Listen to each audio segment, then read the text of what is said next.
in the story of the flood, across all the cultural tellings of that story in Mesopotamia and into the biblical story, that the Bible's Elohim stories are a retelling of the Sumerian Anunnaki stories, and the war against one another, and thousands of human beings slaughtered in the conflict between them. They're referred to collectively as the Tseva Hashemayim, which recalls how they arrived. They're the airborne armies. Anunnaki, what are they, you might ask? Can be angels, can be landlords. It has this great elasticity to it. Sometimes it takes singular verbs, sometimes it takes plural verbs. And this was a seal that belonged to a senior Jewish figure called Yehoezer. So this is a seal that he's going to use to certify documents, to seal letters.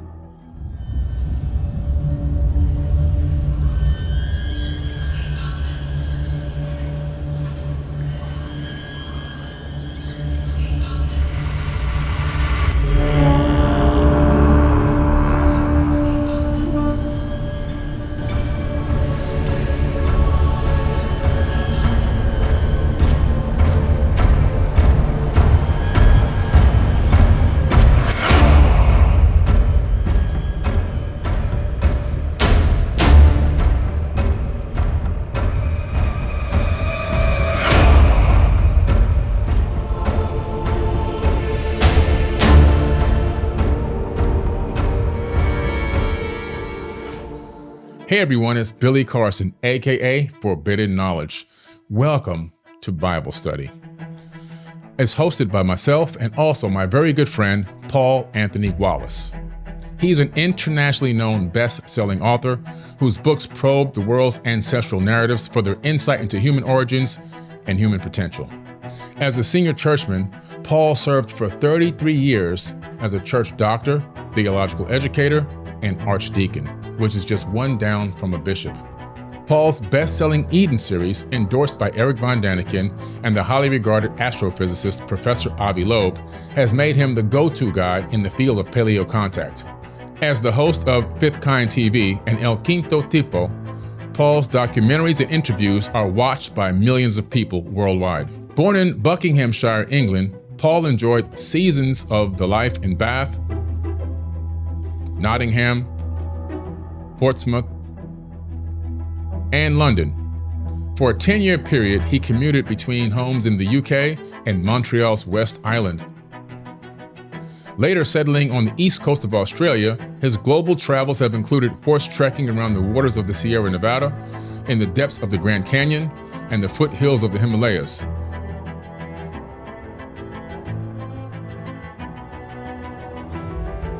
Paul has swam in the piranha-infested Amazon and also in the Red Sea. He has parachuted both in Britain and Australia and survived charging rhinoceros in Zambia. More importantly, his peaceful pilgrimages have included India, Egypt, Zimbabwe, Brazil, France, Belgium, Germany, Switzerland, Portugal, Spain, Italy, Greece, Turkey, Hong Kong, and Singapore. He's even, of course, visited New Zealand. As a theological educator, Paul designed and delivered in-service training for pastors of churches in the UK, Korea, West Africa, and Australia from the 1990s to the 2000s, all the way through the 2010s, delivering courses on the history of Christian thought and biblical hermeticus, which are the principles of interpreting actual texts. Ordained 34 years ago in St. Paul's Cathedral in London, Paul's work included planting 6 new churches in Anglican and charismatic streams from the 1980s through the 2000s.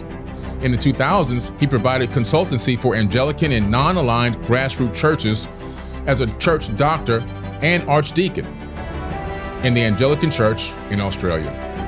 Paul designed and delivered conflict resolution, community healing, and appointment processes in the 2000s through 2010s. It was Paul's studies in the Hermeticus and the history of Christian thought which led him from the familiar canons of mainstream preaching into the world of paleocontact, ancestral narratives, and contemporary contact phenomena. An Australian by choice, Paul's heritage is primarily English, Welsh, and Ghanaian, with deep ancestry in West Africa, Switzerland, and Denmark. Paul is married to Ruth, the founder of See My Curls and O's for Men. Ruth is of Ghanaian heritage, and together they have 3 children and live in Australia's East Coast. Paul is a musician, a mystic, an enthusiastic chef, and barefoot walker. Please welcome to the show, Paul Anthony Wallace. So welcome to the first episode of Bible Study with Billy Carson and Paul Wallace. How you doing, Paul? G'day, Billy. It's great to be with you. Yes, man. Good day. I see we both got our spectacles on. Yes. We were just saying it's kind of a rite of passage when that happens. Yeah. You know, for a long time, it's just like, oh, it's never going to happen to me. But I did receive a little cornea damage from filming on a sound stage, and the bright lights shining, lesson learned, for 16 hours a day, it gave me a little cornea damage. So now, unfortunately, I need these. Yeah. Well, I first got specs when I was 14, when I became a bit short-sighted. But now I'm at the stage of, do I want to look in the distance or read my notes? And I need 2 different pairs of specs for that. I haven't yet gone for the multifocals. Yeah. I understand. So obviously, the reason why we started this podcast is because we wanted to be able to analyze deeper a lot of the ancient texts, biblical texts, and different texts from even around the world. It could be the Torah, it could be the Quran, it could be many different texts.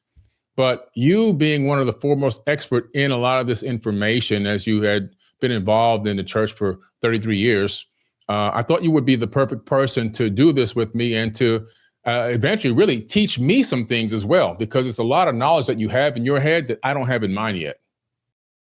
Well, I'm looking forward to this too, because people know me as the paleo contact guy. Right. Paleo contact, in case people don't know, is the theory that in the deep past, our ancestors had contact experiences with other civilizations. But my route into that has been through my studies of the Bible, 33 years in church-based ministry. I was a theological educator, training pastors in hermeneutics, which is the principles of interpreting ancient texts. Right. And it was really that work that got me into this field. And I was absolutely sold out on the traditional, mainstream, orthodox view of the Bible. I was an archdeacon in the Anglican Church in Australia. That's one down from a bishop. And so my life was really wedded to a particular way of reading the Bible. But through now, 40 years of preaching from it and 15 years of training pastors to study it, it has forced me to engage with those texts at a deeper level and to see things in the text that actually don't fit with our conventional tellings. Gotcha. That makes a lot of sense. You know, I'm not an expert in biblical text, and I don't pretend to be. I make, statements or theories or ideas about what I've seen and what I perceive to understand in text and a lot of the religious texts, and comparing it to a lot of the ancient texts. One thing that I found, and you can tell me if I'm on the right or wrong path, is I found that there seems to be a lot of incredible parallels between ancient text and biblical text. I see stories kind of being extremely similar in certain areas where it seems as if, since these ancient texts were a little bit older than the biblical text, it seems as if some of it was somehow copied or rewritten or reinterpreted and put into some of the newer text. Well, this is something that every pastor learns when they go to seminary or theological college. I did my theology degree at the University of Nottingham, and you were confronted with the fact that the Bible has sources, that the biblical writers have had other sources before them, which they have used in some fashion to shape the familiar stories of, well, we take them as stories of God, but I argue not all of them are. The stories of the Elohim and the stories of Yahweh, some of those are a retelling of Mesopotamian story. Now, Christians didn't know this until the 1800s. And it was only after we found the translation key, the Behistun inscription, that allowed us to read the ancient cuneiforms from out of ancient Sumeria, Babylonia, Arcadia, and Assyria, began recognizing stories that they already knew from the Bible. And so it was Assyriologists like George Smith writing in 1876 and Nathaniel Schmidt writing in 1896 who started pointing out these parallels and the very high probability that the Mesopotamian texts were the sources. And if you get hold of an academic Bible, an extended study edition of the New Jerusalem Bible, for instance, they're very open about this source dependence. So we learn about this at university. We learn about this when we study theology. But then the question comes, well, what does that mean? What's the significance of that? And there are scholars who said, oh, well, clearly the biblical writers were aware of the Anuna of Sumeria, the Anunnaki of Babylonia. They knew these stories. They have summarized them. But a scholar like Michael Heiser would say they've inverted the stories. They know the stories. They've given another version, but they've given a little twist because they're teaching something new. But there are problems with that. And one problem is, are you going to base a true story, something that's going to be claimed as divine revelation, on a false story? What is the logic of that? And I find, and I argue for this in my books, particularly The Eden Conspiracy and Escaping from Eden, that when we find the summary forms in Genesis 1, Genesis 3, Genesis 6, Genesis 11, Deuteronomy 32, Psalm 82, all those would be examples of where the biblical writers have summarized a Mesopotamian story. There's no inversion. There's no twist to it. Only the names of the characters have been changed, and you're given a shorter form. And some of the correlations are very detailed and very close. And the Noah story is probably a great example of that, where the Artaxerxes story talks about the releasing of a number of birds to confirm that the flood is receding, and Noah releases one bird. In the story of the flood, across all the cultural tellings of that story in Mesopotamia and into the biblical story, there's only a 4% variance of the volume of that escape vessel given from all the measurements that are in those texts. So the dependence is very, very clear. And the question I ask in my books is, what are the implications of acknowledging that the Bible's Elohim stories are a retelling of the Sumerian Anunnaki stories?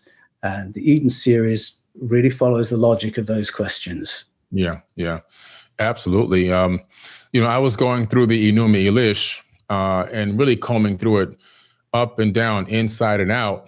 And then I saw just a lot of similarities between the Enuma Elish and the Genesis story.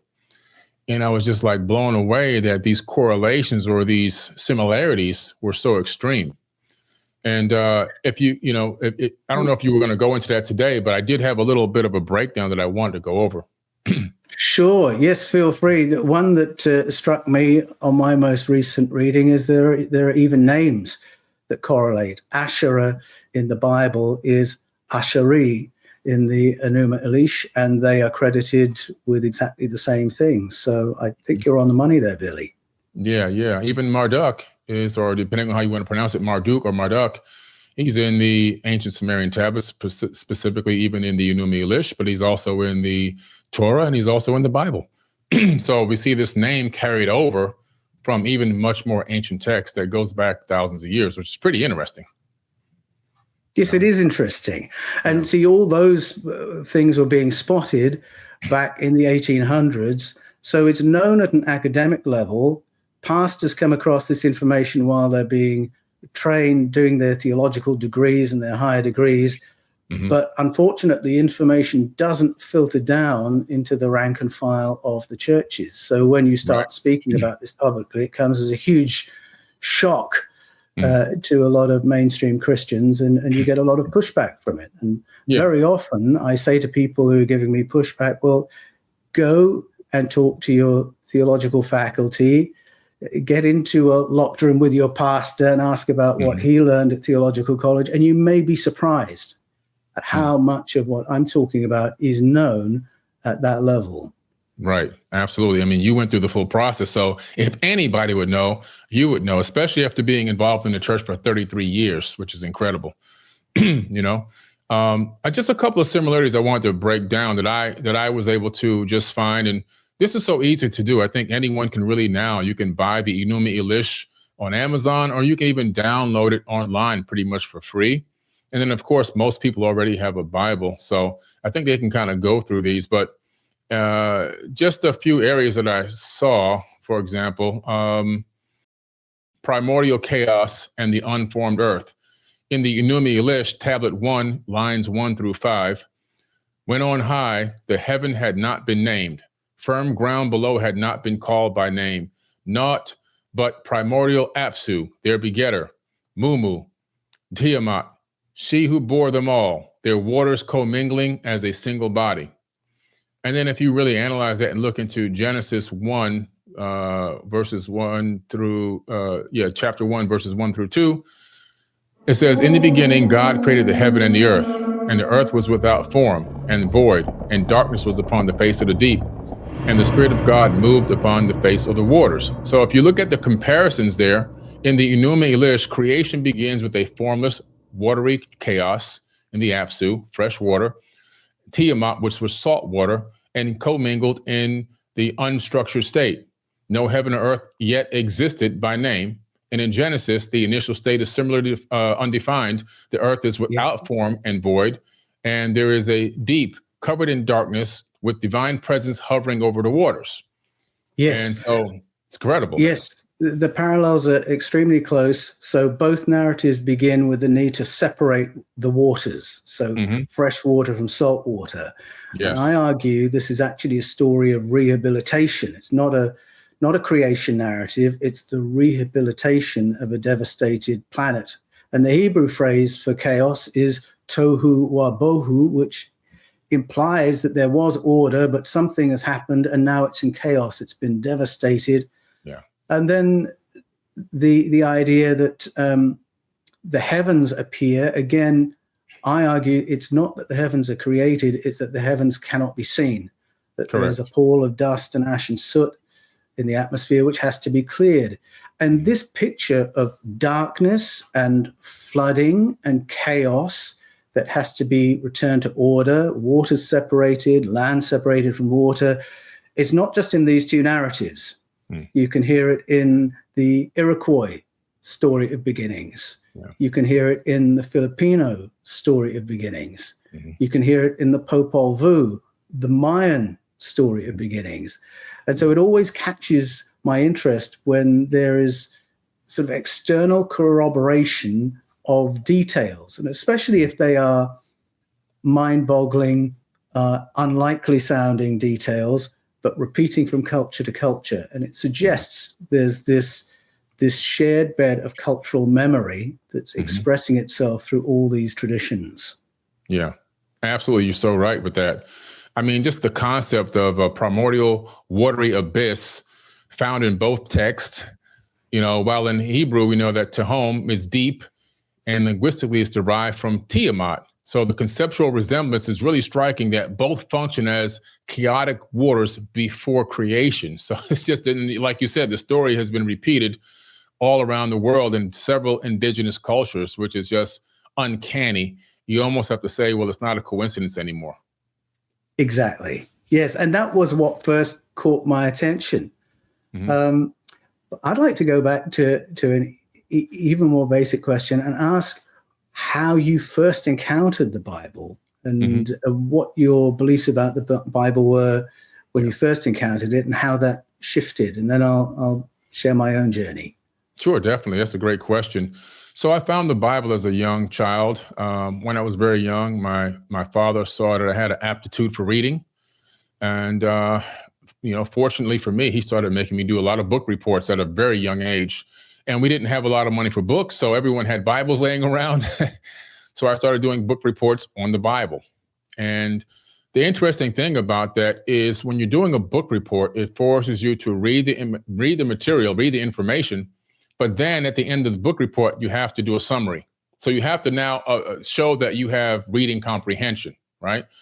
So over time, I started going through the Bible from the beginning to the end, literally, and I started seeing inconsistencies. Now, my family themselves, they were part religious, part spiritual. They were kind of a little mingling in both, okay, both areas, where they were kind of both spiritual and into biblical texts as well, or into religion, but not overbearingly, which was good for me because it gave me the freedom to explore and not be afraid to ask questions and dig deeper. And as I began to go through the biblical text and, going from the Old Testament and swinging into the New Testament, I just saw a lot of things that just didn't add up. I began to understand that there was references to multiple entities, not just one entity, and that it was being proclaimed by everyone mostly that there was only one. But I can clearly see from doing these book reports, there was more than one. And I'm scratching my head like, how come nobody can really see this, And so that led me down the path of realizing that there's a lot of great information in the biblical text. There's a lot of stuff that's really good in there that I even apply to my life still to this current day that give me a positive result, give me a great result in my life, all right? But I also realized that there's also some information in there that for at least me, based on my research and understanding, I can discard that information because some of it I don't think is going to give me a good result. Some of it will promote me to do things that may be dark or evil, or accept darkness or evil. And I didn't want to go down that path. And when I say darkness or evil, I'm talking about I saw a lot of killing and murdering in the Bible. I saw a lot of slavery in the Bible. I just saw a lot of unfair things and unfair treatment between the Old Testament and even into the New Testament that to me just didn't make sense. And so when I became to come to my own understanding that my God, the God that I believe that actually exists, because I believe that there's a God. I've always said I believe that there's a God because I think the mathematics of the universe, the quantum physics and everything else proves that we're living in a creation and everything is created.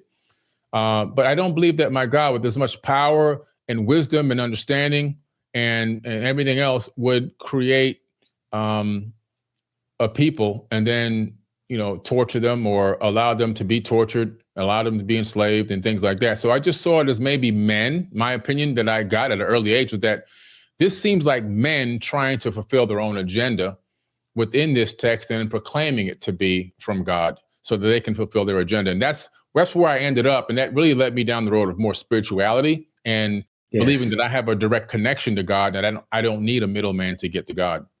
Yes. Now, what you just said about human agendas behind the writing of different portions of Scripture, that is totally uncontroversial in academic circles. As soon as you're studying source criticism or source analysis, you understand that there's a body of literature here that was written to endorse the monarchy, to endorse the priesthood, that there's a political agenda. The Bible itself talks about a narrative shift to shift Judaism into monotheism. So you're quite right. There are human agendas.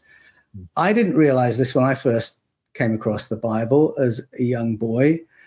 Like you, Billy, my story is somewhat similar to yours, actually, because like you, I began with a love of reading. And I think it was my mum and dad who really instilled that in me. We had a house full of deeply interesting books, and they introduced me to A.A. Milne and the Winnie the Pooh books.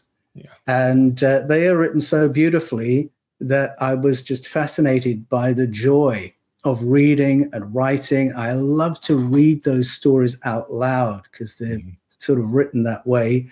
And what that meant was when I was in primary school, which I think you call grade school in the USA, this is for little kids, I would often be picked to do readings. But they didn't want me reading Winnie the Pooh. They wanted me to read from the Bible for the school assemblies. And so we dusted off my mum's King James Bible, and I would do readings from that. And that was my introduction, and I found it very fascinating. The language was very evocative. This was about something that was not sort of the everyday world, so I was intrigued by it. And then the next point in the story really was when I joined the school choir by accident. When I went to high school, I thought I was joining the orchestra, but I'd ticked the wrong box, and I joined the choir. And we started singing medieval church music by people like Thomas Tallis and William Byrd. And what was interesting about them was a lot of their songs were biblical texts set to music. And they were absolutely beautiful. And even as a young boy of 12, 13, 14, and an atheist, I should say, I nevertheless found these texts beautiful. And the idea of this longing after something transcendent, and the idea that the Spirit of God, the Spirit of the creative force of the universe could somehow indwell us, I thought, if that is true, then that's the most incredible and beautiful thing in the world. And that sort of hooked me. Then I befriended some Christians who challenged me to start reading the Gospels. And so I read the Gospel of Mark, and quickly realized that the identity of Jesus was quite an important question for the writers of the Gospels and New Testament. That led me into the world of faith. And having been an atheist, I became a Christian, and I had a powerful spiritual experience when I made a decision to follow Jesus. And what happened to me happens with a lot of people. You have a powerful spiritual experience, and then you say, oh, okay, these guys are obviously on the right track. What do you all believe? And so my start point was simply to listen to what they believed about the Bible and think, well, they must be right, because, you know, there are genuine spiritual experiences happening in the church community, except it didn't all add up. And I had questions. Why do we treat the Bible as if it sort of came down in a bubble when clearly there's a story to it? It's evolved. It was written by different people. Why do we approach it that way? Why do we approach this part this way and this part in a totally different way? Why do you seem to take this bit literally and this bit you don't take literally? And the questions I was asking were not getting very good answers. Even a basic one like, so where did the New Testament come from? And I couldn't get my answers. And it wasn't really, I think that was what gave me the urge to go further, to start studying theology, to go to the University of Nottingham. I went to the University of Bath first to study. I did 4 terms of languages and linguistics. That stood me in really good stead to go and do theology, which I did at the University of Nottingham, and also at the Instituto Pastoral Regional de Pernambuco in Brazil. Also studied at the Instituto Machiavelli in Florence. And I went with all these questions that I still needed settling. And of course, I found out, of course, the Bible evolved. Of course, there was a process in which it came to be, an order in which things arrived, moments in history when it was canonized and the canon was changed and all this. Of course, the Bible has a story. And as soon as you start studying the history of the Bible, and again, I'm not saying anything controversial, anyone who's a trained theologian knows about this history, it really makes impossible a fundamentalist reading of the Bible. You can no longer regard it as if every word was dictated, by God. You begin seeing it as a document within history with questions that you might want to take to it. And if you're not going to read it fundamentally, in a fundamentalist way, then how do you read it? What are the questions you take to the text? And so at that point, my faith in the Bible didn't diminish. I became more interested in it. But my questions were different. What is the history of this? Where has it come from? What is the information in it? What is the information that is reliable? What's the information that's going to help me if I'm looking to evolve as a person and a spiritual being. Yeah. Incredible. That's an incredible story, man. It is kind of a parallel story to mine, except, of course, you went all the way into the academic aspect of it and followed it through all the way to an incredible, level. I mean, that's just so powerful that this is why when I talk to you, every time I talk to you and we talk about these topics, even others, I always feel like I'm talking to a great teacher. And I'm not just patting you on the back. I really do. I tell Elizabeth this all the time because your method, your understanding, your knowledge is so embedded in you, and that you have it just flows out naturally. And your academic prowess is so evident. And the work that you put in, man, over the years to get to this level, hats off to you, because it's amazing. Well, thank you. I really appreciate you saying that. My position is really not so different to most pastors in the world who have got a theological degree, who've done that further study. Most pastors find themselves in a position of wanting to develop the thought life of their congregations. So they will probably not read the Bible in a fundamentalist way. They will be aware of questions of contradictions, for instance, between gospels, and it doesn't worry them because they don't read the Bible that way. But their calculation is always how far can I carry my congregation? How much can I share with them before they say, sorry, Pastor, you've departed from the script we're all used to. We prefer the old way of looking at things. Yeah. And so though people might think, wow, Paul's way out to the left field of the Orthodox mainstream, if you get a lot of pastors behind closed doors, you'll find, oh, actually, no, he isn't. He's just followed the logic a bit further, and he's being more open about his conclusions. And I'm in contact with pastors all around the world who fully understand my work, understand the credibility behind it, and are asking themselves, how much of this can I share with my congregations before the teaching relationship breaks? Gotcha. And it's not an easy calculation, because even though academic theologians have known what we were saying before about the dependency of the Bible on the Mesopotamian corpus, most people in our churches haven't even heard of the Enuma Elish or the myth of Adapa or the Atrahasis tablet or the Epic of Gilgamesh. My books, the Eden series, are really, I'm hoping I can help people run to catch up with all of that, because ultimately it's empowering information. There is important information in the Bible which we miss if we read it all as God's story and disregard that we're getting a reiteration of even older stories. Absolutely. I agree. With other points to make. Yes, absolutely. I agree 100%. And just like there's great information in the biblical text, there's great information, like you just said, in the ancient text, that if you apply to your life, you can actually get a positive and incredible result. And it's just a matter of knowing what do you keep and what do you discard, right? So it works both ways. Yes. Yeah, absolutely. What else do we have on today's teaching, on today's Bible study? What else do we have? What other information can we bring forward to enlighten people today? I think for me, one of the interesting questions is how we approach Scripture, what questions we take to it. And certainly I know that in my evangelical days, my questions were all about historicity. What happened? What really happened? What can we prove? Because then we can build our argument for Christianity on that. And so the historicity of Christianity is something that's always discussed if you go on an alpha course or if an evangelist is preaching to you.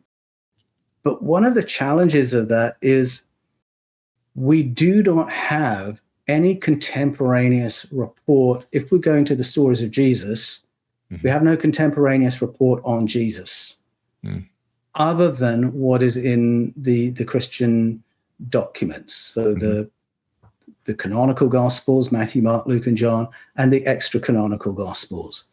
So how can we confirm that information?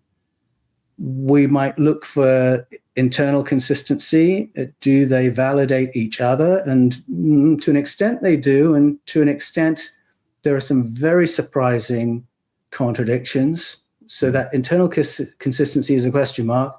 But then when you look for external corroboration, there's nothing. Yeah. We are 1 degree removed from it. We can get back to writers like Tacitus, Suetonius, Pliny, Josephus, and they were all writing in the sort of 100s sort of period, and they're talking about the practice and beliefs of the primitive Christians. So we can get back to there, but what we don't have is local reportage from the time. I saw Jesus down the street today, did an amazing rally, some people got healed. There's nothing like that, no Roman records relating to him. And so there's this big question mark over the historicity of Christianity. So that's why there's a bit of debate around that. People often ask me, do I believe in an historical Jesus with the lack of that evidence? And I do personally, because I think it's easy to track how the Roman Empire hijacked and then distorted the Christian story. Yes. And I don't think it would have needed to do that if there wasn't an authentic Jesus story prior that was inconvenient to the empire. Yeah. So that makes me very confident that there really was a Jesus and an original Jesus tradition. But historicity was not the be-all and end-all to the early Christians. So if you go to someone like Justin Martyr, who was martyred for his faith, his big argument was not our stories are history and yours are rubbish. His argument was, you talk about figures in your stories, you Romans, you Greeks, you talk about resurrection, you talk about ascension, you talk about sons and daughters of Zeus. You need to let us make the same claims for our Jesus. Thank you very much. We're not saying anything new. Yeah. We just want to say about our Jesus what you're saying about your figures. That's very different from the argument for historicity that a lot of apologists are interested in today. Yeah. So I think if you're looking for historicity, then you tend to focus all your interest on the earliest Gospels and the canonical Gospels, the one that cohere with orthodoxy, whereas my interest is a little bit different to that. I like to go even earlier than that, to the very earliest sources. And so a lot of scholars believe the Gospel of Thomas is probably the earliest Gospel. And I think there are form analytical clues in the text that's what you're looking at. It's not finessed. It's not accommodated to other Gospels. It's not accommodated to orthodoxy. It's primitive document. We have Thomas. We have Q, which is the common written source used by Matthew and Luke. And we have the original version of the Gospel of Mark. And you can find the original version in the Codex Sinaiticus. Yeah. The Gospel of Mark is there, but there's no resurrection narrative. Correct. So in Thomas, Q, and Mark, you've got sayings, and in Mark, deeds as well, but no resurrection narrative. And that tells us that there were communities of faith producing literature for whom that was not a central part of the story, which I find very intriguing. So I love going back to the beginnings, looking at what primitive Christianity was before the orthodoxization began. But then I'm interested in how it developed as well. So I'm interested in the other Gospels, the Gospel of Mary Magdalene, the Gospel of Philip, Pistis Sophia, texts like that, because they tell me what other Christian communities were thinking, what their beliefs were about Jesus. And some of these are pretty early. I mean, the Gospel of Mary Magdalene, the earliest fragment of that is earlier than the earliest fragment we have for the Gospel of Matthew. That's a fact. So it's not that they're much, much later. They're very, very close in time, written in the 200s. And they tell us what Christians believed at that point, what their wisdom teachings were. And if I'm going to those texts, I'm going with different questions. I might be going with wisdom questions as well. If I'm looking for teachings about ascension, how to evolve, how to become more than I am, those texts really major on questions like that. Yeah. And so I think sometimes it's easy to talk at cross purposes because people's interest in the Bible is different. Some want to prove history. Mm-hmm. Some want to prove orthodoxy. Mm-hmm. I'm interested in what the early Christians believed and what wisdom they have for me to take away. So I think that it's worth acknowledging that. Yeah, absolutely. I mean, there are different perspectives and different perceptions and even different agendas based on the person that's trying to interpret the text. And so people will look at different versions and claim that, some cases people will claim they always have the right version of the story, or that their telling of it is accurate. But as I'm now talking to you, I'm realizing that there's many different versions and many different interpretations, and even different eras of time where the stories have been written. And Yes. You can get sometimes, like you say, a more clearer view when you go deeper into the past, which is why I love studying ancient texts and tablets, because you're going far beyond what anyone else has taken and utilized for a base. And sometimes I think that gets you as closer to the truth as possible. Yes, I mean, I'm interested in the kaleidoscope of theology that was Christianity in the beginning. I'm very, very familiar with orthodoxy. That was my world for a very, very long time. But I've always been curious to know, well, what did the Christians believe before the canonization of the New Testament? What did they believe in the 200s? What did they believe in the 300s? And for many years, I taught courses in the history of Christian thought. And I think it's helpful for people to know Christianity hasn't always looked like it looks to us today. It too has evolved. Yeah, absolutely. Yeah, this is really great confirmation for me, because this was the research that I had looked into. This was the research I had come up with, this information I had come up with, and the same concept of looking further back in time to get an account that I can see seemed to be untouched, unaltered, lack of agenda. And it's just incredible to get the confirmation from you. So thank you. Well, I've always found this fascinating. I find you can go back to the Bible for a lifetime and keep finding new layers in it. Yeah, absolutely. I do have a quick question in between all of this. A lot of people's perceptions are that the Bible may have been written in real time. In other words, somebody was following around Jesus and writing everything down, following Moses around and writing everything down in real time. What is your understanding through teaching that how this information was actually recorded for the parts that weren't remixed from ancient tablets and texts? How is it possible that people can be there to gather this information in real time? Well, we do have some clues that we're not always looking at real-time reportage. So if we go back to the Old Testament, for instance, to the Hebrew scriptures, you'll find the name Yahweh, which became the Jewish name for God, although in my books I argue that's not what Yahweh meant in the beginning, that Yahweh was a particular individual, was an entity. And the name Yahweh appears very early in the Bible. It's there in Genesis 3 with the story of the fall, for instance, what Christians call the fall. And you might want to pause and say, wait a minute, this name wasn't revealed until the time of Moses. So that's ages after the action that's being described here. So how's the name in here? And what I love is that the Hebrew scriptures are very open. We are being shown that a writer after the time of Moses is retelling an older story, and so has imported the later name into the older text. We can see what the older word was that it's replacing because the writer has left it there. And it's Elohim, which means the powerful ones.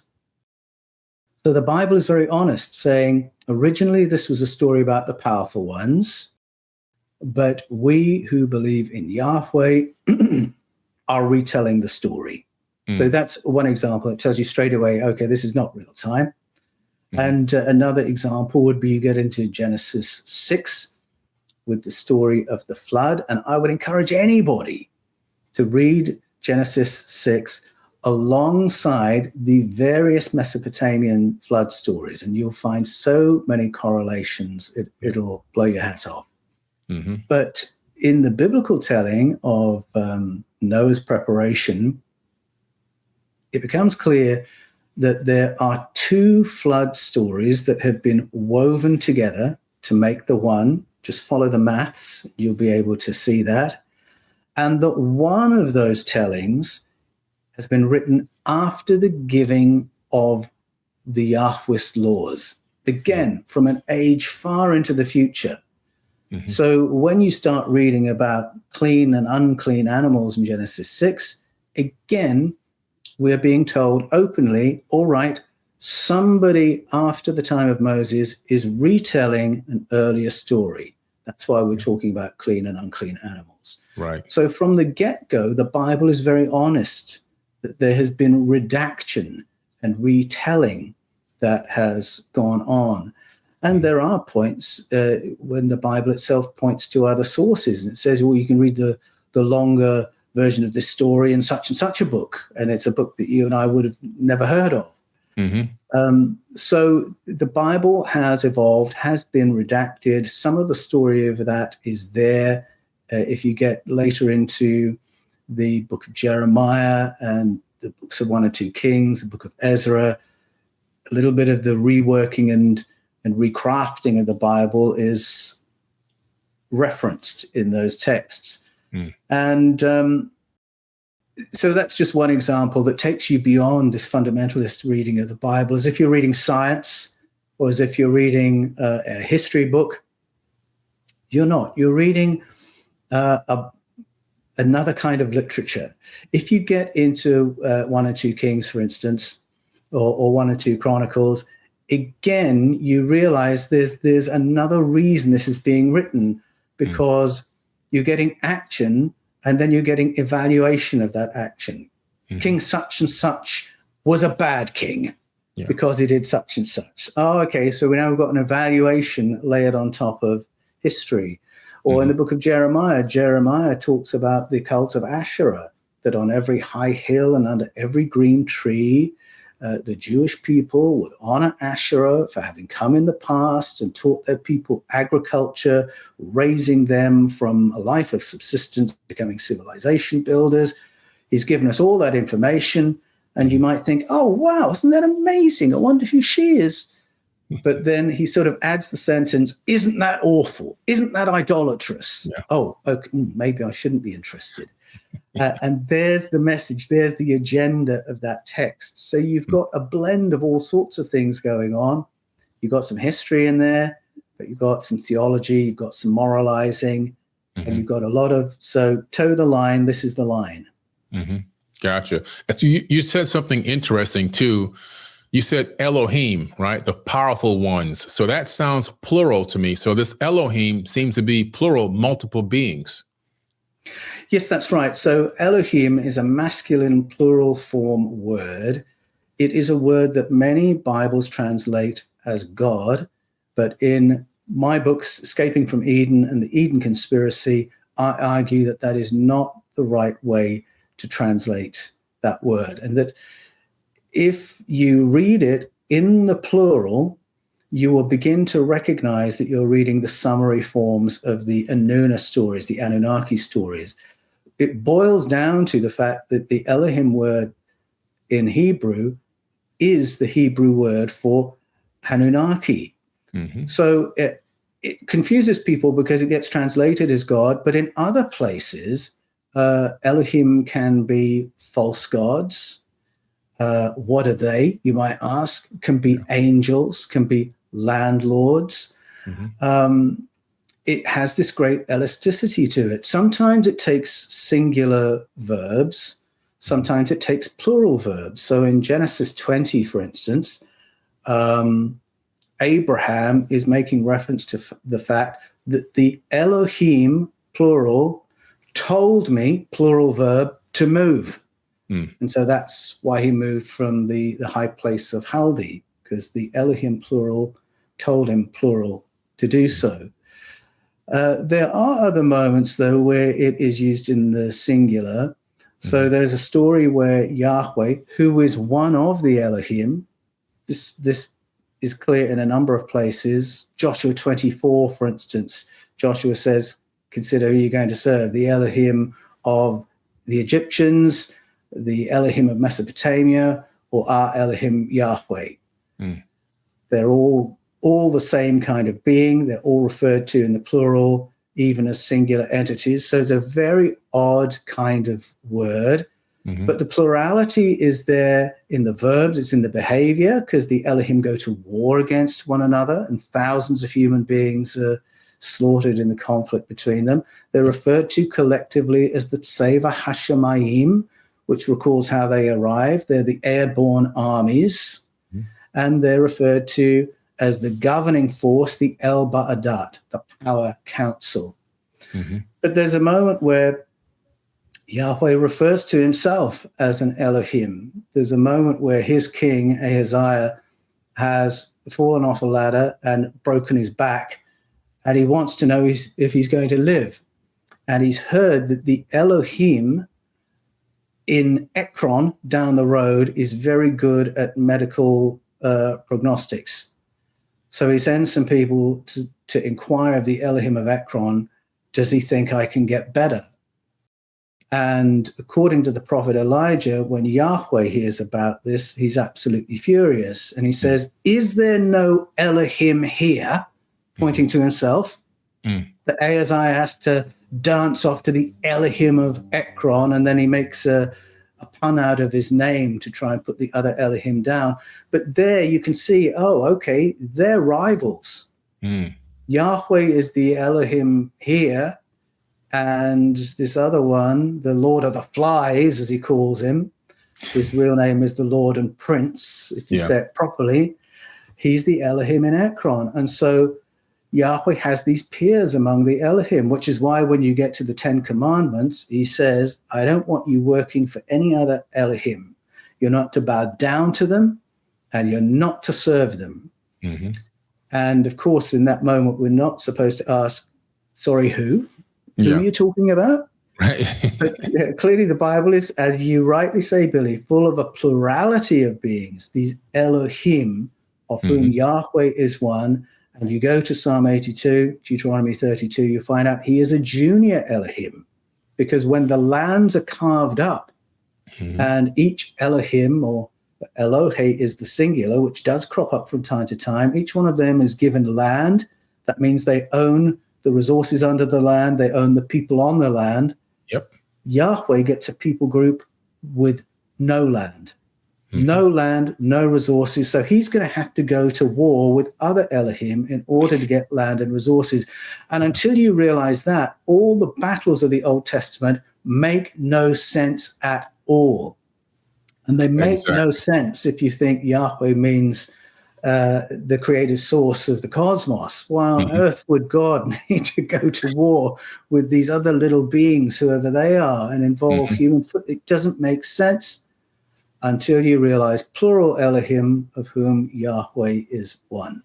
Absolute facts. And right behind me are the Elohim of ancient Kemet, now known as Egypt. On the walls of this temple, you see some of what the ancient Commission people called the Naturu. And the Naturu came at the time of Zep Tepi, when the gods came from heaven to earth and turned mud into a kingdom. And at some point, they all went to war, just like you stated in the book of Deuteronomy. I want to mention, and we would talk about external corroboration, but this is really interesting. I mentioned how Jeremiah, 1 and 2 Kings, Ezra talk about this narrative shift where Judaism becomes monotheism, and we have to forget all the other Elohim. So all the temples to Milcom, Dagon, Asherah, they have to be demolished. The altars have to be broken. The figurines of Asherah have to be broken so they can't be used in harvest festivals. Those priesthoods, which were Jewish priesthoods set up by Jewish kings, had to be disbanded or slaughtered. And now we've just got this much simpler world where there is one God, Yahweh, and one king and one high priest and one temple in Jerusalem. All your tithes are going to go to that. So this narrative shift happens, this reform happens. It begins with a ritual reform, and then the scriptures themselves are put together and redacted into what we would know today. Yeah. Just this year in Jerusalem, we found an object from a moment just before all those reforms started taking place. And this was a seal that belonged to a senior Jewish figure called Yehoezer. So this is a seal that he's going to use to certify documents, to seal letters, to put his imprimatur on things. Very, very important item to him that really stands for his authority and his integrity. Senior Jewish figure. What's the picture on that seal? It's an Assyrian Dingir or genie or Anunnaki. Yeah. You know, the classic winged Anunnaki. He saw no conflict between his worldview and having an Anunnaki on his ring for his seal. Because at that time, Judaism still spoke about the Elohim, still remembered the Tseva Hashemayim, still remembered what they looked like because the Jerusalem temple hadn't been defaced so you could no longer see images of them. The Nehushtan hadn't been confiscated so you could no longer see what Yahweh looked like. And in their minds, the Elohim of Judaism were all part of this wider family of stories of Elohim, Tingir, Anunnaki, Anuna. There was no conflict. Right. And that is a real object discovered just this year to tell you that Judaism was something different before these ritual and narrative changes were brought in. Right. Absolutely. That's just incredible. And then if you see that object, you're going to go back and you're going to read the Bible differently. Yeah, I want to see this thing. Again, we're going to superimpose it over this video. It's just incredible. I remember reading in the Old Testament, it said they came across the Anak, and we were grasshoppers in their eyesight. So a reference there to some really big people, and they call them the Anak, which I thought was interesting since, you know, the ancient texts talk about the Anunnaki and the Anuna. It seems like there's references of these beings as many different names all around the world. That's right. I mean, in the plural, they're referred to as the Anakim, which sounds strangely like Anunnaki. And you've got Anak and the Anactorians in another part of the world. You've got Anak with a Q in the Muslim tradition. And the idea of there being much bigger people living in the world does repeat all around the world. It seems to be a bit of a taboo these days to talk about giants or people who are much, much bigger in the past. I don't know why it's become a taboo. It wasn't in the 19th century when we were digging up giant finds. And it wasn't, if you go to Josephus, he's completely unembarrassed by these stories. And he says in his writing, the Greek legends of the Titans, that's really their version of our memories of people like the Anakim and the men of renown produced through hybridization in Genesis 6. So Josephus saw these stories as referring to real cultural memory of sharing the planet with much bigger people. And I wonder also if there are memories of the time when we did share the planet with the Gigantopithecus and with the Denisovans and with the Chinese dragon people and with Homo floresiensis and the Neanderthals. There was a time when the human type was much, much more diverse Yes. And we shouldn't be surprised to have cultural stories that seem to carry that memory. So I don't know why there's such a taboo around it today. Yeah, absolutely. I know. It's just why the taboo, I don't even know. But I think a lot of it has to do with a lot of fear. I think a lot of people have been put in a fear state when it comes to their religion. And this fear prevents them from asking, looking deeper, researching deeper, trying to get a better understanding, because I think in some ways they think that they're offending their God, or that's at least what I think they believe. Yes, I think some people construct their faith like a Jenga tower. These, I don't know if you've ever played Jenga, where you've got these little wooden blocks, you build a tower, and then you have to pull little pieces out and see if the towers still stand up. Yeah. And I think some people carry their faith in that way. And if you start pulling out a piece down here, like, do we have to read the Bible in a fundamentalist way? Were there giants? Was Asherah a real entity? Is Elohim really plural? They think if you pull that piece out, the whole tower's going to collapse and they won't have anything left. Whereas I think it's more helpful to have all your Jenga pieces on the table, so you can pick them up one at a time and look at it and talk about it and consider what's going on there. And when you go to theological college to train for the ministry, or if you go to university and study theology as I did, they force you to put all the Jenga pieces on the table. We're going to look at them, one at a time. We're going to do different courses over 3 or 4 years so that we can look at these things individually. And it can be scary for people because they think, am I going to be able to put that tower back together again? Because I get a lot of comfort from my faith, and it seems to explain my life and experiences that I have. I don't want to be in a position where I can't put it back together again. And I think it's that kind of fear that comes in.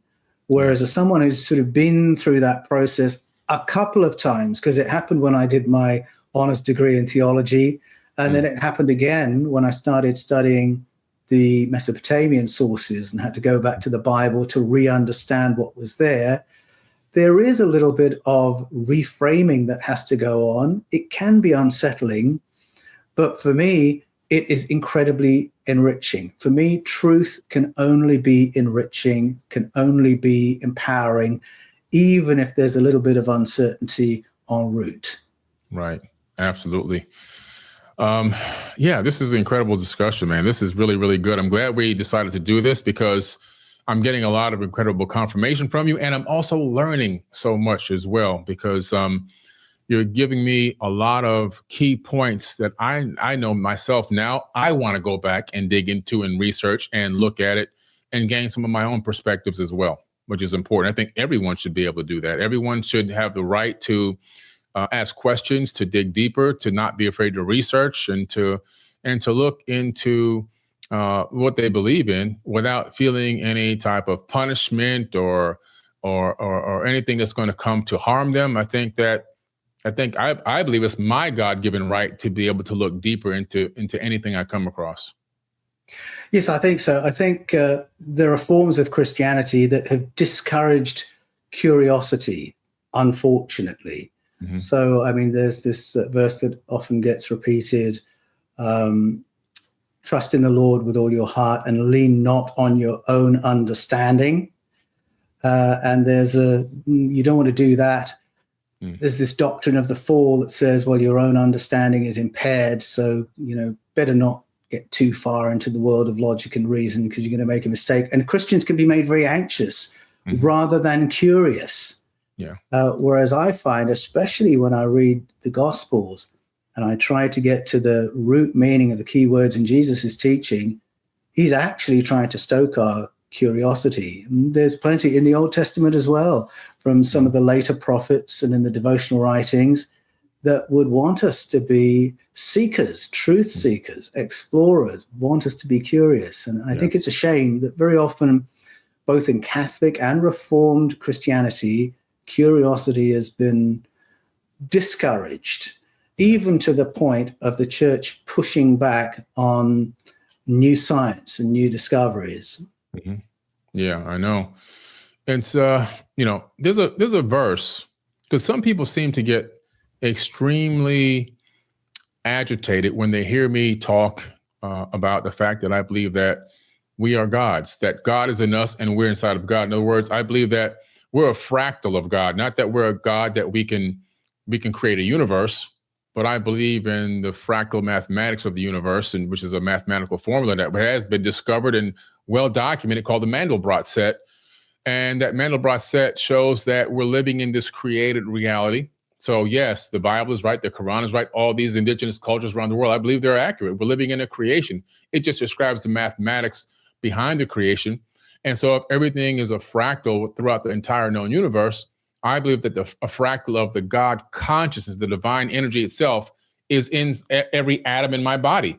So yes, thereby, I am a fractal of God walking in the flesh, so that God can know what is it like to experience life through the eyes of Billy Carson.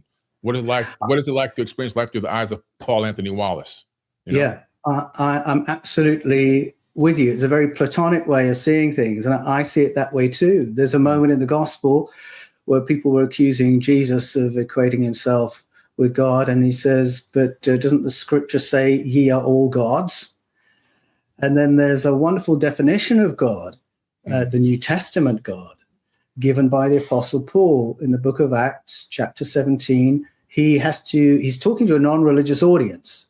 So they're not Jewish believers, they're not Christian believers. So he needs to clarify what he means by God. He's using the Greek word theos.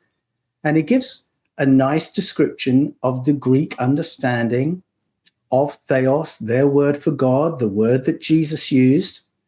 And he said, by theos, I mean the source of the cosmos and everything in it, that in which we all live and move and have our being, of which we are all offspring. Yes. And I love that, because I think that's a definition of God that people way beyond the world of faith could accept, could do business with. Yeah. It's saying my intelligence is a participation in one of the properties of the cosmos, intelligence. My consciousness is a participation in the consciousness that's endemic to the cosmos. And it comes back to what you were saying, the cosmos experiencing itself through what I see, through what I hear, through what I feel, through what I experience. And I find that a very empowering description of God, because there's no separation in it. You and I couldn't be closer to the source by Paul's definition there. There's nothing we have to do to scramble back into the presence of God, because we are all emanations of God. Exactly. I find it empowering. Religion trades on separation anxiety. Religion trades on the idea that you and I are separated from God, and you need to do A, B, and C to get into his good books, because you wouldn't want to get on the wrong side of him. And we, the priests, or we, the teachers, will tell you how to do that. It is a recipe for all kinds of psychological abuse and manipulations, which I've seen plenty of in the world of church ministry in my time as a minister and as a church attender. I see plenty of it. And at the beginning of the gospel, there are some wonderful sayings from Jesus, which you can find not only in the canonical gospels, but in the extra-canonical gospels as well.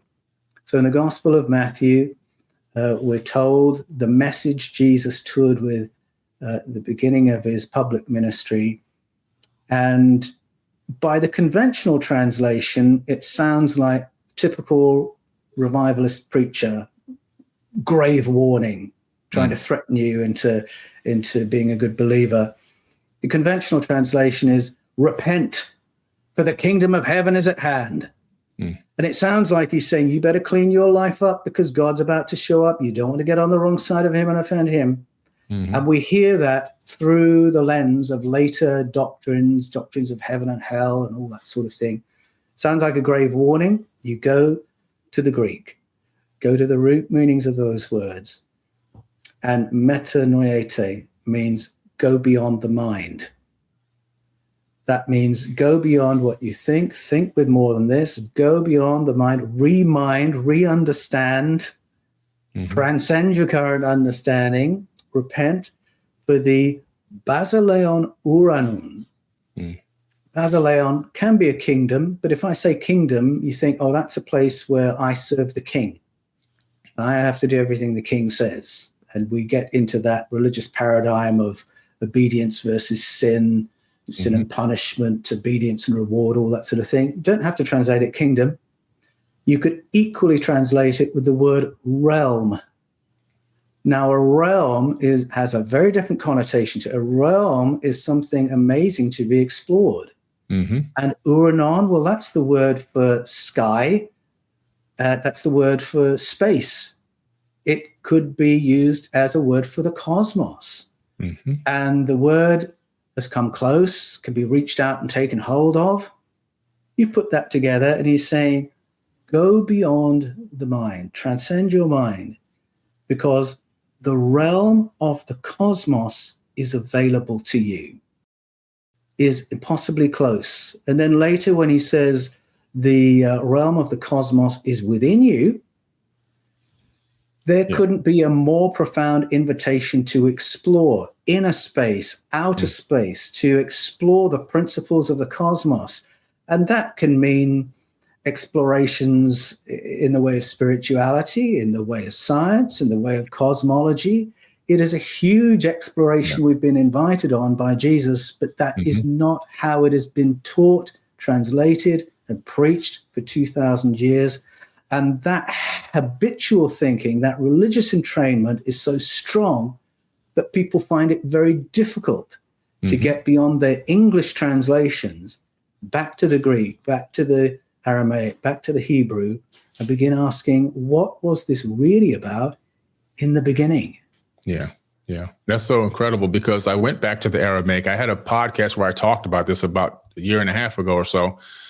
And I told them, break this down. Let's go back to the root word. Let's go back to the Hebrew. And I had my Hebrew book and I had my Aramaic book on my desk at my previous location.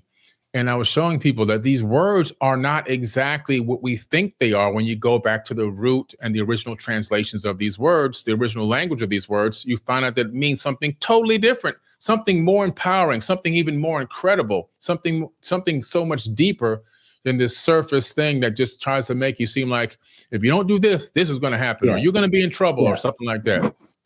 And I want to just tell people, if they think, well, how on earth do I do that?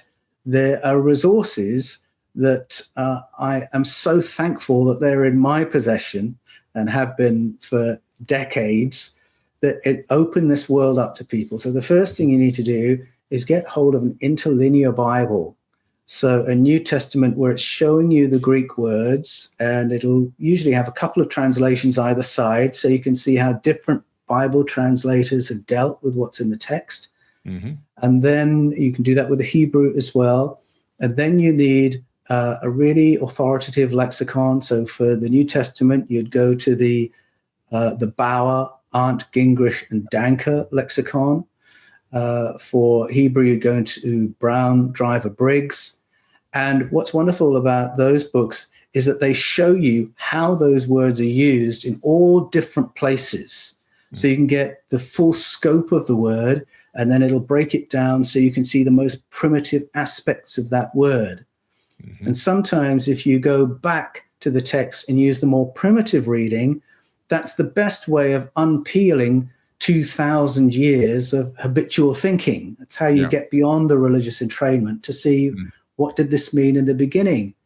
Sometimes, and this is especially true of some key words in the Old Testament, if you leave the words untranslated and just watch how they behave in the stories, all of a sudden you'll see things about stories that you didn't notice before, particularly if you want to morally evaluate what's happening in texts, or to evaluate it for whether you're looking at something spiritual or something sort of flesh and bone or something technological.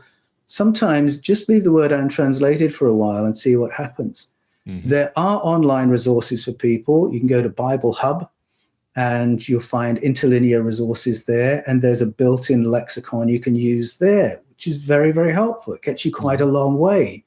But if you can get hold of those books, that really breaks you out of the narrow fundamentalist, you can only read it this way kind of world that a lot of church people, unfortunately, find themselves trapped in. Right. Absolutely. And when you begin to see the broader, bigger picture, for me at least, is so empowering. And it really brings me back to one of the verses in the Bible where it said, you should do greater things than I, right? So we're supposed to do greater things. I believe that's referencing Jesus, than Jesus himself. Well, yeah, that's right. What you're saying was right, Billy, because, and it's interesting. I have, through all my years of faith, always seen Jesus as a model, that he's showing us what is possible. Yes. And in the book of Hebrews, in the New Testament, the writer there is at pains to say that Jesus was human in exactly the same way as you and me. And he really spells that out. And then Jesus says, as you rightly say, what you've seen me do, these and even greater things shall you do. And even when I get back to the prologue to the gospel, in the Gospel of John, the story arc of Jesus's life of pre-existing this material life, incarnating and having these experiences and struggles and this journey, and then outlasting this life to a new experience, what the Gnostics call going to the great repose, or what Jesus talked about, returning to source, returning to the Father. I think that's given as a template for all our lives. And that was sort of the general worldview at that time. That was how Plato understood who we really are at a deeper level. Yeah. And many of the first Christians went to these texts from Plato. That was their worldview, and they recognized it when they read the Gospel of John. And so they were far more inclined, I believe, to see Jesus as this model of what is possible for us, as this picture of human development and ascension. And it's only later religion that has put Jesus up here and us all the way down here, and all we can do is pay, pray, and obey. That is, I think, a real distortion of the empowering message that I think all the gospel writers, including the canonical writers, intended for their readers. Yeah, absolutely. And like you say, I see Jesus as an archetype for us to model ourselves after, you know? That's interesting, because I've been in podcasts before where I mentioned, well, they bring it up. People ask me, you know, what about Jesus? And what do you think about Jesus? And after I give them my opinion of Jesus as an incredible archetype for mankind to follow, and in a couple of podcasts, I mentioned that, you know, they discovered the gospel of Jesus, his wife, and a young professor at the University of Harvard, you know, brought it to their attention and it's in the Harvard Seminary. I never said that Jesus was married as a hard statement, but I did say that it could have been that maybe he got married, maybe he had kids, maybe the Merovingian bloodline is still on this planet till this very day. People kind of took that out of context and warped it a little bit. But as I dug into the story about this text of this gospel of Jesus's wife, it was just pretty interesting to see that there was a lot of pushback on that, and it was for years. Yes, a lot of years. I don't fully understand why there is so much pushback on that question. Bart Ehrman, who's a biblical scholar, said just the other day, what does it matter? Yeah. If Jesus, but it does seem to matter to people. And I think that's really illustrated by the pushback that it was Karen King, wasn't it? Karen King, correct. Who did the study on the gospel of Jesus' wife and published on it. So she's a Harvard Divinity School professor, so she knows her stuff. And it didn't go much for that document, which appears to have been a Coptic translation of a Greek text from the 200s, although the papyrus, I think, dates from a little later, doesn't go much further than you can find in the Gospel of Philip, the Gospel of Mary Magdalene. I think Pistis Sophia is the other one, where it's very clear that in those documents, bearing in mind, my question is not what really happened. My question is, what did the early Christians believe? There were clearly early Christians who believed that Jesus and Mary Magdalene had a very close relationship. The Gospel of Philip said he used to kiss her frequently on the mouth. All those documents said there was a bit of conflict between Mary Magdalene and Peter, because Peter reckoned he was the senior disciple, and yet Mary Magdalene was getting teachings from Jesus that they weren't getting. Yeah. And she was a teaching figure as well. So they all sort of corroborate each other on those points, or maybe they borrow from each other. But then the gospel of Jesus, his wife, goes that one step forward and uses the word wife. Jesus refers to a woman as his wife, and she will be able to be my disciple. What is the problem with that? Now, clearly there is a problem. It clearly upsets people, because the Vatican almost immediately says, oh, this is clearly false.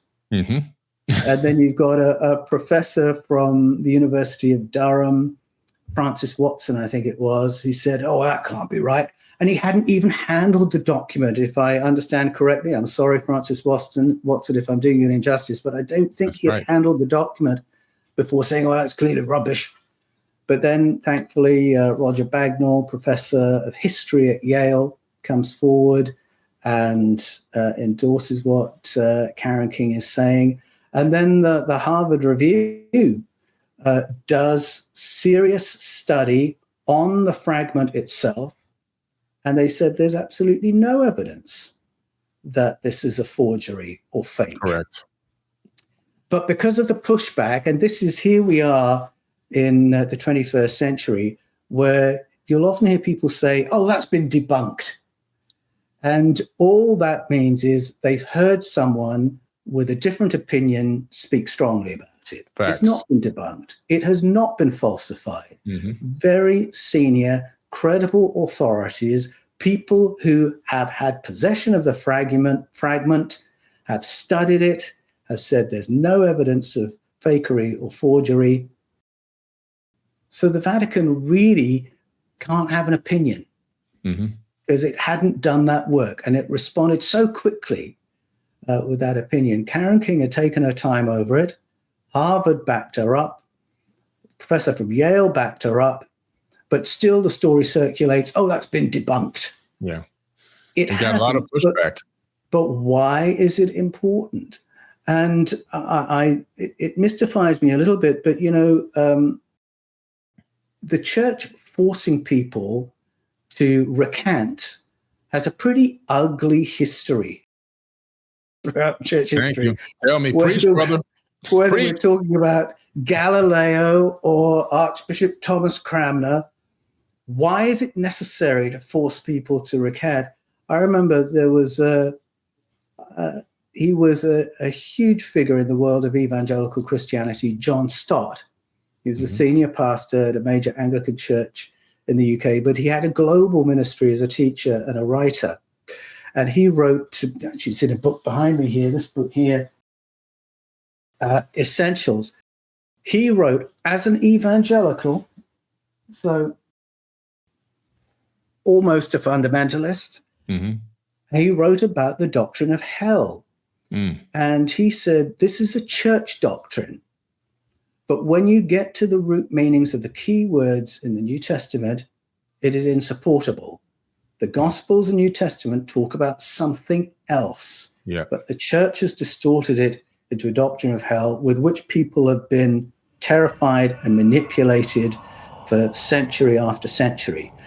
And he said, I stand in the Reformed tradition that says that we should change our beliefs if they're contradicted by the sources we claim. And we should go back to the Bible, he said, back to the Gospels, back to the New Testament, and just test that doctrine because I believe it's incorrect.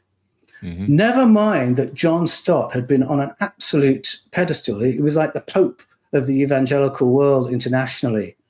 But when he said that, the pushback was appalling. And he was forced to recant in the end. Now, in my book, The Eden Conspiracy, I make the case that John Stott was right, that the church doctrine of hell is a distortion. And there are people teaching it who are teaching it on an entirely false footing, still distorting texts to this day. And so pushback What does that mean? It's been debunked. What does that mean? What that really is a story of bullying. Mm-hmm. It's not a story of falsification. The gospel of Jesus' wife has not been falsified, but Karen King has been bullied. That's the story. And I think any seeker of truth, any curious person, any person who's interested in sort of academic objectivity should be horrified by that. Mm-hmm. And just go to the people who have the fragment, who have done the study, and find out what they're saying. Now, this is not something to go to the stake over. Mm-hmm. I agree with Bart Ehrman. What does it matter if Jesus had a girlfriend? It doesn't What matter. does it matter if Jesus had a wife? What is that threatening? But I think early on what it was threatening is that there's always been a consistent agenda to push women out of the picture. A woman in a lot of religious traditions can be a virgin Mm-hmm. or a mother of somebody great, but they can't be a teacher. They can't be an authority. And even to this day, I think women have a hard go in the church, Karen King included. Mm-hmm. And I think the church still needs to clean up its act on that front, all the while trying to take credit for emancipation, being progressive, so on and so forth. But it has not been. It's been a terrible force for conservatism, and all kinds of misogyny has been done in the name of religion throughout the ages. I think we need to move beyond that. Personally, I think it makes Jesus more interesting. Yeah. If he had a girlfriend or if he had a wife. Why not? The angels were having sex with human beings. that doesn't damage. Well, that's right. If you're talking about Genesis 6, that's right. Beings thought of as angels. I wouldn't use that word myself. Yeah. Right. Because angel doesn't tell you. Angel doesn't tell you what kind of being it is. It just says it's somebody on assignment, someone with a message. Mm-hmm. But if Jesus had a wife or had a girlfriend, it does not make me respect his teachings any the less than before. So I think it's all the kerfuffle around that is very strange.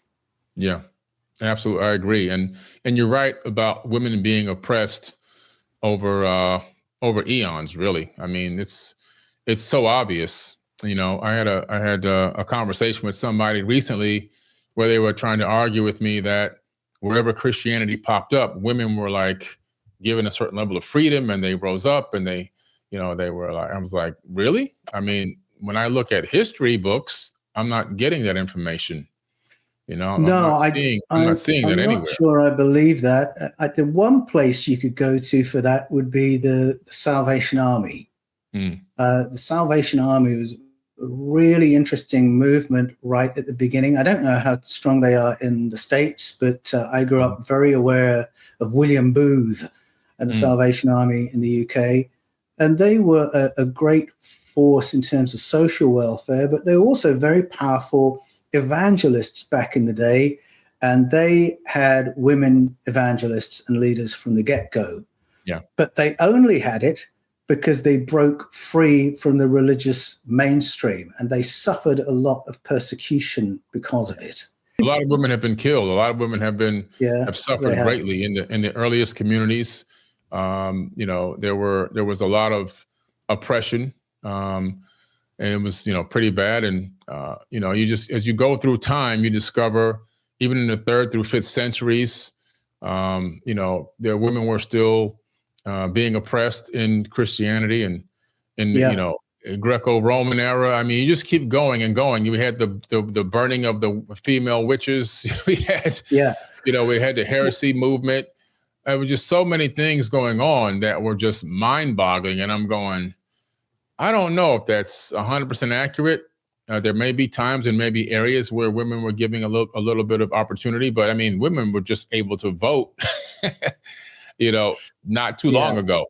So, and it was, of course, you know, as you know, in a lot of the biblical texts, they weren't even allowed inside the church at some time, you know, in ancient times. But it's just a gradual process where you can see. Yeah, I think women, you can see women being pushed out through the Bible in a number of different ways. I think when the female powerful being, the female Elohim Asherah, was sort of demonized and pushed out. Mm-hmm. That was not just defaming her. I think it really was defaming female wisdom. Traditionally, there's a lot of formation and initiation of young people in traditional cultures by women, and all of a sudden that gets demonized. The wise woman is now a problem. So, I mean, think of King Saul. Who do kings consult when they need higher wisdom? Saul wanted to consult a female who was known for having far sight and future sight. And we're allowed to know that, but we have to call her a witch. Mm-hmm. The Witch of Endor. You get into English church history, you get to the period of the Tudors. They were consulting wise women. They were consulting people way outside of the mainstream of Christian religion. But if a member of the public did that, that's when the call of witchcraft would get made. Mm-hmm. And this even happened to Princess Elizabeth before she became Queen Elizabeth I. She consulted with John Dee to find out how the succession would go. John Dee nearly lost his life because he did an astrological reading for Princess Elizabeth. Tudors are followed by King James, and I love telling people this who are sort of, the King James is the only Bible. I like telling them about King James because he was the most appalling person, and there were things about that translation that were done in order to favor monarchy so as not to offend King James. And then King James decides he's going to become the Witchmaster General, and he is going to personally run this campaign of rounding up witches and then burning them. Bearing in mind, we're still in a period where kings and queens will consult astrologers and diviners and this, that, and the other. But if a member of the public does it, that's a crime. And if that person has done a consultation for someone I don't like, now they're a witch. Now we're going to burn them alive. And, you know, we talk about witch burnings. We need to remember what we're talking about is the burning of women. We really need to throw the word witch away. These were wise women who were consulted because they were wise, because they had understanding of sciences, anthropology, because they had an understanding of natural medicine. They were women. And this was done in the name of the church, in the name of Christianity, by the defender of the faith, King James himself. And there are so many injustices that have been done in the name of God because of the confusion, Billy, that we mentioned earlier. If you were going to read stories about violent, brutal, unforgiving, psychopathic Elohim and call them God's stories, you've got a problem. Because if you worship a God who is a xenophobe, you have to justify xenophobia, you have to become xenophobic. If you worship a God who hates women so much that he considers menstruation to be disgusting and evil and they shouldn't be anywhere near the community when that's happening, well, you have to take on that misogynistic view as well. I mean, what a stupid view that is. We all depend on, we all come from women. We all depend on the natural cycles of women. But because the being Yahweh hated adult human females to that extent, so those who worshipped him had to take that value on as well. And you really can draw a straight line from equating God with some of these Elohim and Yahweh stories, a straight line from that to all kinds of misogyny, colonialism, enslavement of other people groups, all kinds of cruelty, justified because this is what God does, and we're only doing God's work. Right, exactly. Yeah, it's unfortunate. It really is unfortunate. This is a great talk, man. This is going to be a very powerful podcast because I can see now how it's going to really educate a lot of people And I want people out there to make no mistake about it. We're not here bashing Christians. We're not attacking anybody.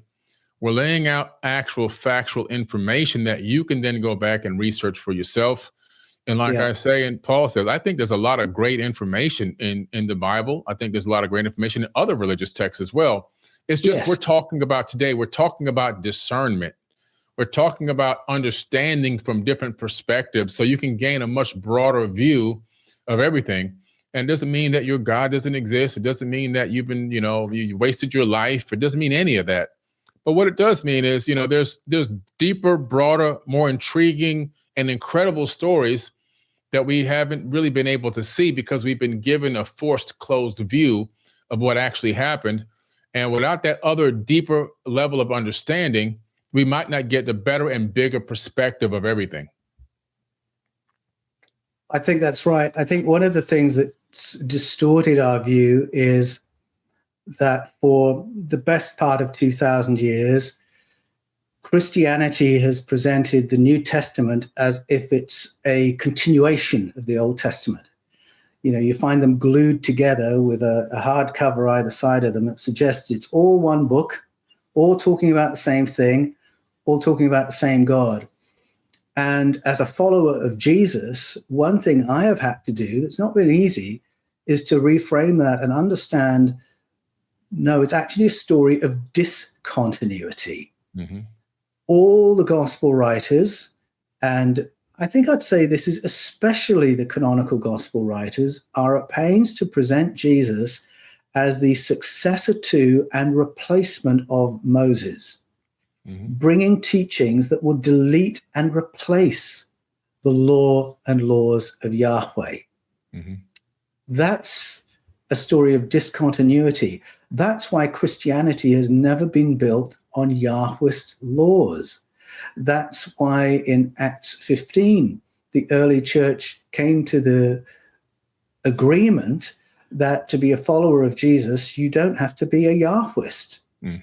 That's why in Colossians, Paul said that the written code was cancelled and wiped out through the life and death of Jesus. Mm-hmm.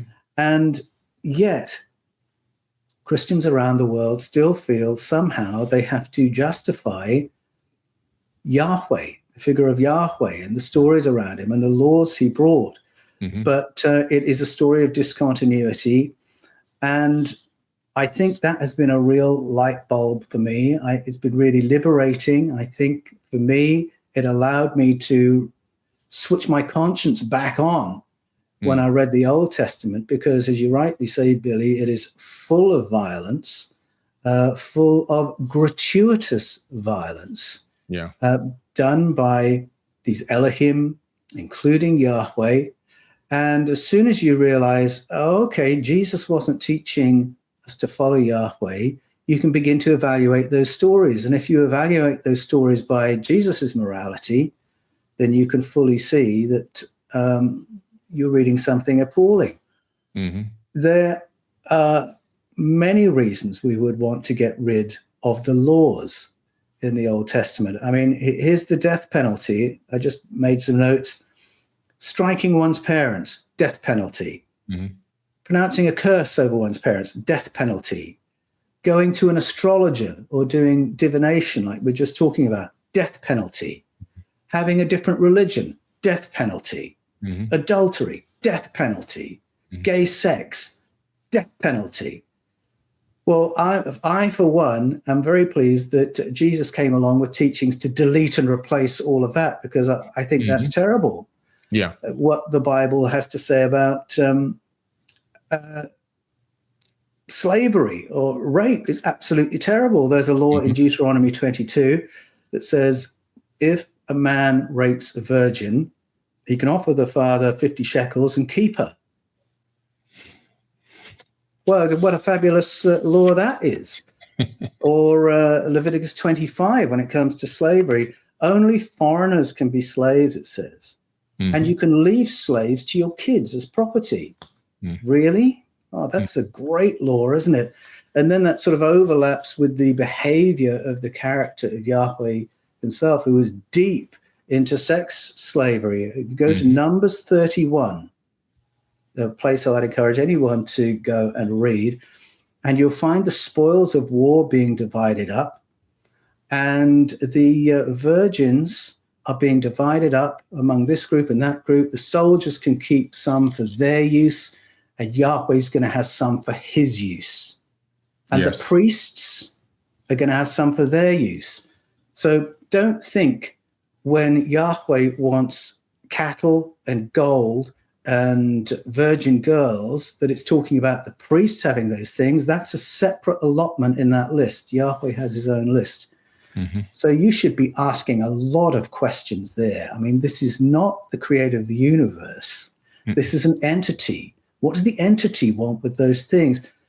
As you begin to read it this way, understand Yahweh is one of the Elohim, other things begin to make sense. You realize why in 1 Samuel 8, the leaders of the tribes of Israel did their level best to get rid of him and sack him and replace him with a human leader. It makes no sense. If Yahweh is the transcendent God, creator of the cosmos, it makes no sense at all. Soon as you bring it down to earth, realize that you're reading about Elohim / Anunnaki governing over human beings unjustly, brutally.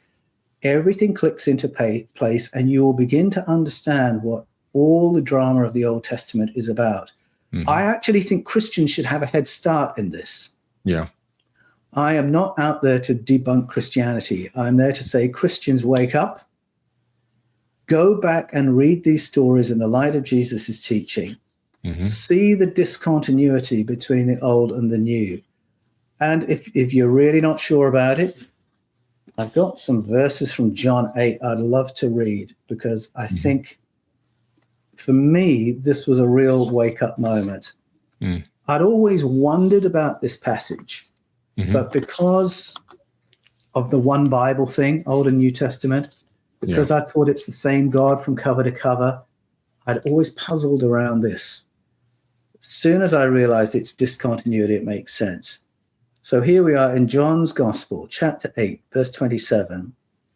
It says, they did not know that what Jesus was speaking about was the Father. So this is a reminder that Jesus never once spoke the word Yahweh. He spoke about theos, that Greek word for God that Paul used and gave that wonderful definition for. He spoke about Father, the one in the heavens, he says. And he addresses that God as Abba, which means sir or daddy. So that's him in the canonical Gospels. And then Jesus is speaking in John 8, and he says, I speak of what I have seen of the Father. You do what you have heard from your father. So he's talking to Jewish leaders, and he's saying, my father's not the same as your father. So for a start, 8:41, you do the works of your father. Well, who's he talking about? Who's their father? Who can that possibly be if it isn't Yahweh? And then he says, verse 42, if theos, Greek word for God, if theos were your father, you would have loved me because I came forth and have come from theos. There we are, an emanation of the source. Verse 44, you are of your father, the devil, and you are intent on doing the desires of your father. Now, when he says the devil, that doesn't necessarily mean there's only one devil and that their father is it. But the devil is certainly not a compliment. No. You are of your father, the devil, and you are intent on doing the desires of your father. He was a murderer from the beginning. Well, we've just been talking about that, all the killings that Yahweh does and orders people to do, not just soldiers, but civilians, not just men, but women and children and babies. We're talking about war crimes, to use the modern language for it. He was a murderer from the beginning. He didn't stand in or hold to or deal with truth because there is no truth in him. When he lies, that is his thing because he is a liar and the father of lies, or it can mean a false father. You claim that my father is your God, i.e. Yahweh, but you do not know my father. I do. So he's proclaiming something completely new, very different to the father of the Jewish leaders, and it's new to his disciples as well. So later in John's gospel, Philip says, Lord, show us the Father, and that will be enough for us. And Jesus says, wow, I've been with you so long, Philip, and yet you do not know me. If you've seen me, you've seen the Father. And we're back to that emanation of the source. Yeah. And I'll just finish with another reference, because, again, it was a light bulb moment for me when I saw it. Once I understood there's this discontinuity going on, there's this cessation of the laws of Yahweh, and Jesus is bringing something totally new and liberating. He says, and this comes up in Matthew's gospel and Luke's gospel, he says, which of you fathers, if your children were hungry and thirsty, would give them a stone or give them a snake? And many readers today would read that and say, well, that's ridiculous. Of course, what kind of father would do that? But not realize that the Jewish hearers would know straight away, oh, I can think of someone who did that. That was in fact Yahweh, who gave a stone when people were thirsty, who gave serpents to people who were hungry and anxious in the desert. Serpents can mean dragons, fiery serpents, which went and attacked the people. Again, men, women, children, babies, attacked by snakes because they were desperate and fed up of emergency rations in the desert. Here's a stone. I'll show you how to get water. Here's snakes.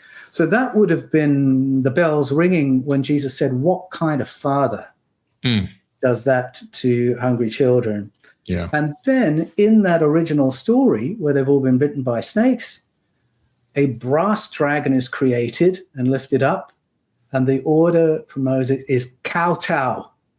Kowtow to the dragon. Bow down to the dragon or you'll die. And I have a Bible behind me where the heading over that story is Yahweh's mercy. Well, if that's Yahweh's mercy, what does his wrath look like? Wow. And that's why Jesus came, to cancel the law and laws of Yahweh and replace it with something else. That's why it was canceled, wiped out, according to Colossians 2:14. That's why we shouldn't regard those stories as having any purpose other than bringing people to Jesus. That's what Paul says in the book of Galatians. And that's why so many teachings are framed in the Gospels when Jesus says, you've heard it said, Moses said, but I say this. And there is the story of discontinuity.